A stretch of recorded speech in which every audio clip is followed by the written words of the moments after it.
Hello प्यारे दोस्तों, इस वीडियो में हम लोग देखेंगे जो कि क्लास 9th का ये हमारा हो गया सामाजिक विज्ञान जो आपका किताब दिया है और इसके अंतर्गत जो हमारा राजनीति शास्त्र दिया है ना, इसका देखिए अध्याय 3 चुनावी राजनीति। आज के इस वीडियो में आपको हम लोग चुनावी राजनीति का संपूर्ण हल करने वाले हैं। तो चलिए शुरुआत करते हैं हम लोग। देखिए, सबसे पहले पूछा कि भारत में कितने अंतराल के बाद आम चुनाव होते हैं, कितने समय के बाद? तो यहाँ पर आप लोग देखिए ध्यान से, तो इसका आंसर होगा 5 वर्ष। आखिर हमारे देश में क्या है, जो चुनाव होता है वो कितने वर्षों में? 5 वर्षों में होता है। ठीक है। दूसरा क्वेश्चन चलिए देखते हैं अब हम लोग। दूसरा क्वेश्चन पूछा है कि लोकसभा के लिए देश में अधिकतम सीटें, तो लोकसभा के लिए देश में अधिकतम सीटें कितनी होनी चाहिए? तो यहाँ पर होगा 100 ऑप्शन वाला, 552। ठीक है। तीसरा क्वेश्चन देखते हैं। लोकतंत्र बचाओ का नारा 1977 में दिया गया था।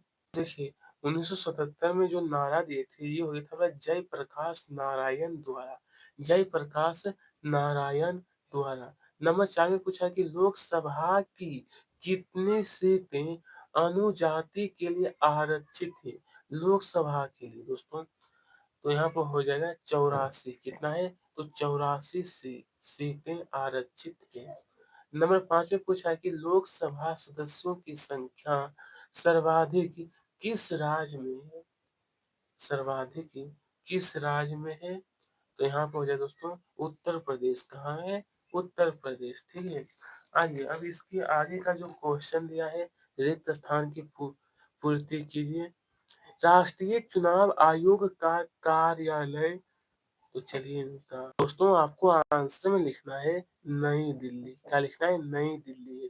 दूसरा क्वेश्चन का है कि लोकसभा सदस्यों को चुनाव चिन्ह यानी राष्ट्रीय चुनाव आयोग प्रदान करता है। कौन? राष्ट्रीय चुनाव आयोग। तीसरा क्वेश्चन का है चुनाव प्रचार के लिए आचार संहिता का पालन करना पड़ता है। लोकसभा चुनाव के लिए देश में कितना टोटल 543 निर्वाचन क्षेत्रों में बांटा गया। कितना? 543। इसके आगे जब देखेंगे सत्य और असत्य, मुख्य निर्वाचन आयुक्त की नियुक्ति राष्ट्रपति करता है। यह बिल्कुल क्या है? सत्य है। दूसरा क्वेश्चन का है कि लोकसभा चुनाव के एक निर्वाचन क्षेत्र पर अधिकतम खर्च, तो 25 लाख। यह बिल्कुल सही है। भारत में आम चुनाव प्रत्येक 5 वर्ष में, यह भी सत्य है। फिर पूछा चांदनी चौक भारत में सबसे छोटा निर्वाचन क्षेत्र है। ये बिल्कुल सत्य है। लोकतांत्रिक देश में हर वोट का बराबर मूल्य होता है। यह भी सत्य है। ठीक है। इस तरीके से आप इन्हें पूरा करेगा। तो स्टूडेंट यहाँ पर आपसे कहा जाता है सही जोड़ा बनाने के लिए यहाँ पर खंड क दिया है और ये खंड ख है। ये दिया मध्य प्रदेश विधानसभा के सदस्य, तो यहाँ दिया 18 वर्ष। तो आइए इसका आंसर ये दोस्त आप सभी के लिए उत्तर यहाँ पर अच्छी प्रकार से दिया गया है, जिन्हें आपको ध्यान से देखिए और नोट करिए। ओके।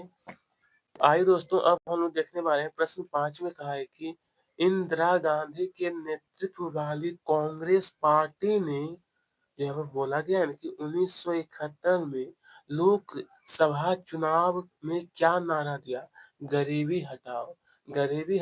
हटाओ का नारा जो है इंदिरा गांधी ने दिए थे 1971 में। ठीक है। दूसरा क्वेश्चन क्या है? मतदाता सूची क्या होता है आखिरकार? देखिए क्या होता है कि 18 वर्ष से अधिक आयु वाले मतदाताओं की सूची, यानी जो वोट दे सकते हैं उनकी सूची ही कहलाती है मतदाता सूची। तीसरा क्वेश्चन क्या है कि विश्व का सबसे बड़ा लोकतंत्र वाला देश ये भारत है। विश्व का सबसे बड़ा लोकतंत्र जो देश है वो हमारा देश भारत है। किसी क्षेत्र के सदस्य की मृत्यु या इस्तीफा देने की स्थिति से खाली क्षेत्र के लिए होने वाला चुनाव जो होता है उसे हम लोग कहते हैं उपचुनाव। उसे ही क्या कहते हैं? उपचुनाव। ठीक है। नंबर 5 में कहा है 16वीं लोकसभा महिला सदस्यों की संख्या।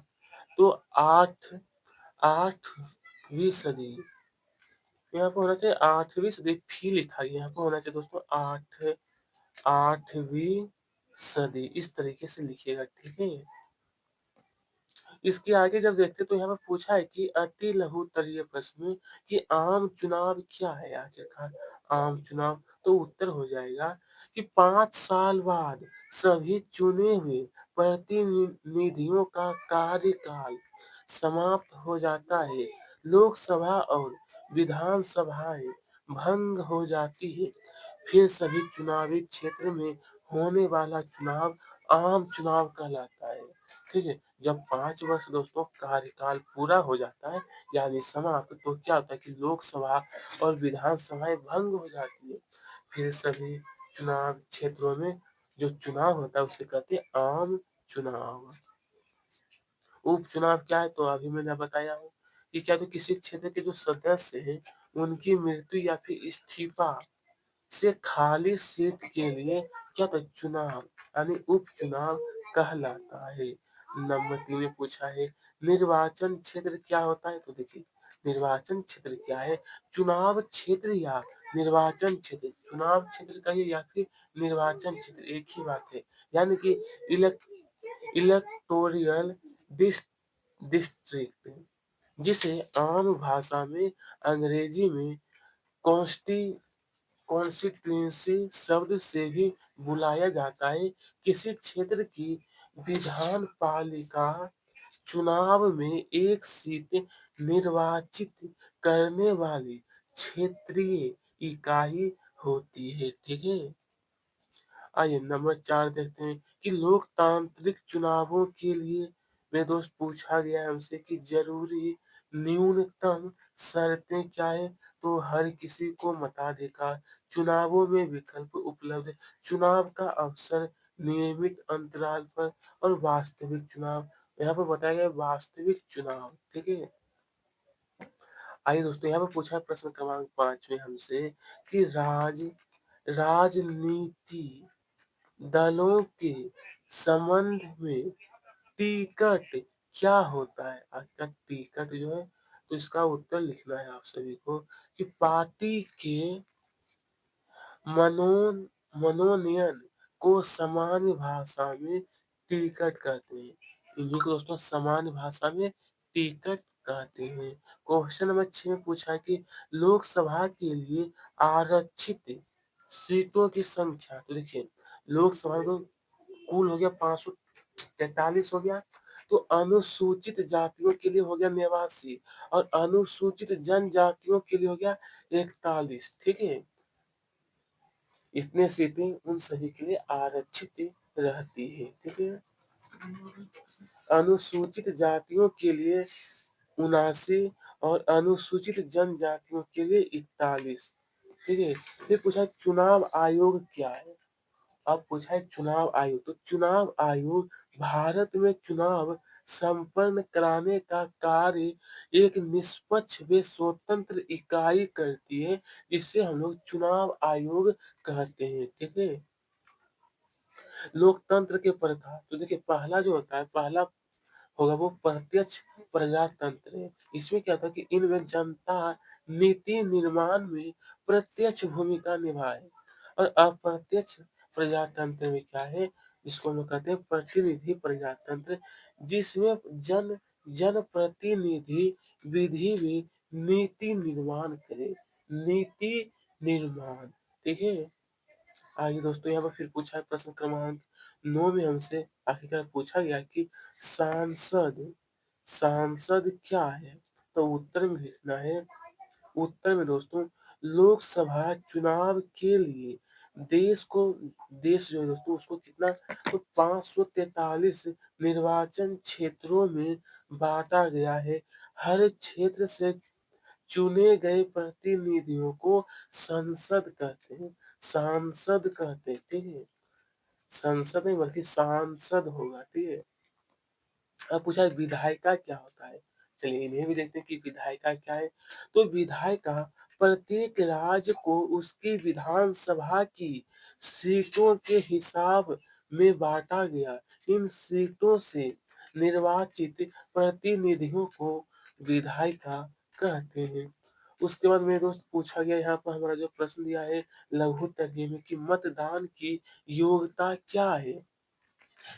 इसका उत्तर आपको ये पूरा लिखना है कि मतदान की योग्यता भारत में लोकतांत्रिक प्रणाली सार्वभौमिक वयस्क मताधिकार के सिद्धांत पर आधारित है। इसमें क्या है 18 वर्ष से अधिक का कोई भी नागरिक निर्वाचन में मत डाल सकता है। ठीक है। और दोस्तों 1889 से पहले यह जो आयु था वो 21 वर्ष था। इस तरीके से पूरा नोट कर लीजिए। और इसमें कोई भी जाति, धर्म, लिंग इसमें कोई इसमें मतलब भेदभाव नहीं किया जाता है। दूसरा क्वेश्चन क्या है कि लोकतांत्रिक चुनाव के लिए क्या जरूरी है? हर किसी को मताधिकार, चुनावों में विकल्प उपलब्ध, चुनाव का अवसर, नियमित अंतराल, वास्तविक चुनाव, ये चारों पॉइंट आप लोग लिखे और नीचे में एक और पॉइंट दिया है, ये 5वां पॉइंट। ठीक है। फिर पूछा है प्रश्न 3 में भारतीय चुनाव आयोग के अधिकार क्षेत्र को लिखिए। इसका अधिकार क्षेत्र तो देखिए लिखना है चुनाव अधिसूचना जारी करने से लेकर नतीजों की घोषणा तक चुनाव प्रक्रिया का संचालन। उसके बाद देखिए पहला पॉइंट आपको लिखना है। ये दूसरा पॉइंट हो गया कि चुनावों के दौरान सरकार को दिशा निर्देश मानने का आदेश देना। ठीक है।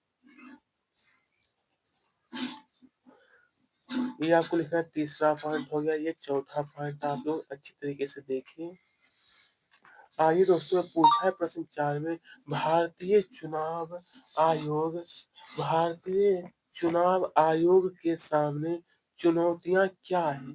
तो ज्यादा रुपये पैसे वाले उम्मीदवारों और पार्टियों के गलत तरीके पर रोकथाम। उसको देखिए इसके अंतर्गत आपको क्या है ना पहला पॉइंट आपका ये हो गया। उसके बाद दोस्तों यहाँ पे देखिए ध्यान से तो ये दूसरा पॉइंट दिया गया। इस तरीके से आप इन्हें नोट करिएगा। ठीक है दोस्तों। और यह तीसरा पॉइंट ये रहा चौथा पॉइंट। अब हम लोग देखने वाले हैं प्रश्न क्रमांक 5 कि स्वतंत्र और निष्पक्ष चुनाव कराने के लिए उठाए गए कदम क्या है? आखिरकार दोस्तों स्वतंत्र और निष्पक्ष चुनाव तो उत्तर है कि चुनाव से पूर्व मतदाता सूचियों को ठीक करना, सरकारी मशीनरी के दुरुपयोग पर नियंत्रण। ये तीसरा पॉइंट। चौथा पॉइंट ये 5वां है कि चुनाव में धन बल के प्रयोग की रोकथाम। ठीक है। आइए दोस्तों अब देखेंगे कि आचार संहिता क्या होता है। आचार संहिता समझा कर लिखिए। चुनाव अभियान के समय राजनीतिक दलों द्वारा पालन किए जाने वाले नियमों को चुनाव आचार संहिता कहा जाता है। और यहाँ पर कुछ मुख्य नियम आपका दिया गया है। देखिए नीचे में ज्यादा नहीं लिखना है, कम से कम 3 लिख लीजिएगा। जो छोटा छोटा होगा उसे 3 लिख लेना। ठीक है। ये पहला, दूसरा, यहाँ देखिए तीसरा, 3 ही नियम दिया गया है। देख लीजिए। ठीक है। तो चलिए अब आगे का क्वेश्चन देखते हैं। अब नंबर 7 में कहा है कि चुनावों के दौरान कोई भी उम्मीदवार या पार्टी क्या काम नहीं कर सकती? देखिए के दौरान कोई भी उम्मीदवार या पार्टी निम्नलिखित काम नहीं कर सकती। मतदाता को प्रलोभन यानी घूस या धमकी, धर्म के नाम पर वोट मांगना, चुनावी अभियान में सरकारी साधनों का इस्तेमाल, लोकसभा चुनाव ये रहा, एक क्षेत्र में 25 लाख या विधानसभा क्षेत्र में 10 लाख से ज्यादा खर्च नहीं करना। ये 5वां पॉइंट के लिए लिखी है। ठीक है। अब से दोस्तों हम लोग देखेंगे क्वेश्चन नंबर 8 जो दिया है लोकतंत्र में चुनावों की जरूरतें क्यों है? लोकतंत्र में देखिए पहला पॉइंट आपको ये लिखना है। इसे लिखने के बाद देखिए नीचे में दूसरा पॉइंट भी दिया गया है। तो कम से कम 2 लिख लेना। और अधिक लिखना है तो मैं भी और अधिक आपको मैं बता सकता हूँ, लेकिन कम से कम 2 लिखिए। ठीक है। तीसरा पॉइंट भी दिया गया तो 2 लिखना है। अगर 3 लिखना है तो तीनों लिखिए। अब जब भारत में चुनाव लोकतांत्रिक तरीके से होते हैं, समझा कर लिखिए। आखिरकार कैसे? ये रहा आपका आंसर। देख सकते हो यहाँ पर अच्छी प्रकार से बताया गया है और ये दूसरा पॉइंट भी दिया गया है। ठीक है? तो आइए मेरे दोस्त अब देखते हैं हम सभी क्वेश्चन नंबर 10 कि स्वतंत्र चुनाव आयोग के कार्य। आखिरकार स्वतंत्र चुनाव आयोग के कार्य। तो चुनाव एक स्वतंत्र और निष्पक्ष ढंग से कराने का जो कार्य है वो चुनाव आयोग का होता है। सही तरीके से जो चुनाव होता है उसका जो काम है वो चुनाव आयोग का। तो इसके अंदर पहला पॉइंट आप लोग ये लिखिए जो कि लिखा हुआ है अनुच्छेद 324 में निर्वाचन आयोग का उल्लेख है। पूछा है कि भारत के राष्ट्रपिता उपराष्ट्रपति लोकसभा, राज्यसभा, विधानसभा चुनावों को निर्देशित, क्रियान्वित, नियंत्रित करने का दायित्व स्वतंत्र निर्वाचन आयोग पर होता है। और ये दूसरा पॉइंट आप लोगों को अच्छी प्रकार से नोट कर लीजिए, ठीक है?